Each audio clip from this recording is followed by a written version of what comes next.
আসসালামু আলাইকুম। আমার হাতে এই বাড়িটা আছে সেল হওয়ার জন্য।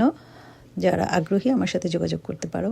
১ম এ বাথরুম দিয়ে শুরু করছি। এত সুন্দর সেটিংস এবং নতুন টাইলস দিয়ে করা যে চোখ ভরে যাবে দেখে। আর এটা হচ্ছে কিচেন এবং এটা হচ্ছে লিভিং রুম। লিভিং রুমের উইন্ডো পেইন্টিং একদম নতুন। আর হচ্ছে এটা সেকেন্ড ফ্লোরের সিঁড়ি, এটা দিয়ে নিচে যাওয়ার সামনের সিঁড়িটা, পিছনেও একটা সিঁড়ি আছে, সামনের সিঁড়ি এটা। ফ্লোরটা নতুন বাইনাল করা, একদম একদম চকচক করছে, অনেক সুদক্ষ কারিগর দিয়ে করা হয়েছে। আর হচ্ছে এটা বেডরুম দেখাবো এখন। এটা হচ্ছে বেডরুম।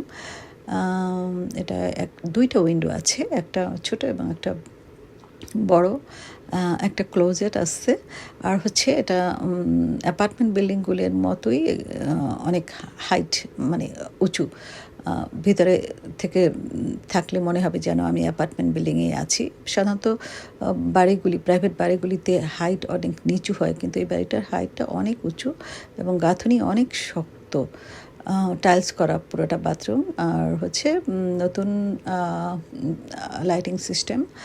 আর ফ্লোরটা লবিতে কার্পেটিং করা, কিন্তু বেডরুমগুলিতে বাইনাল করা আছে। এটা হচ্ছে কিচেনে সুন্দর করে টাইলস লাগানো আছে ওয়ালে। ক্যাবিনেটগুলি একদম নতুন, সিঙ্কটা নতুন। আর জানলা আছে অনেকগুলি।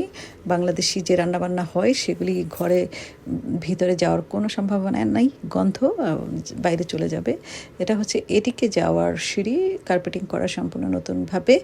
আর এটিকে কয়েকটা ছোট ছোট রুম বা স্টোরেজের মতো করা আছে। বাথরুম কিচেন নাই এখানে। যেসব জিনিস ঘরে দরকার নেই ওগুলি স্টোর করে রাখা যাবে, বা আমি হলে তো আমার ড্রেসিং রুম বানাতাম বা কাপড় চোপড় রাখার জায়গা বানাতাম। সো এটা হচ্ছে একটা বড় ক্লোজেট। আর সম্পূর্ণ নতুন পেন্টিং করা। এটাও হচ্ছে একটা রুম। এটা কিন্তু এটিকে, হ্যাঁ, এবং এটিকের জানলাগুলি দেখো অনেক সুন্দর, অনেক নতুন করে করা। এটা উপর থেকে নিচের ভিউজটা।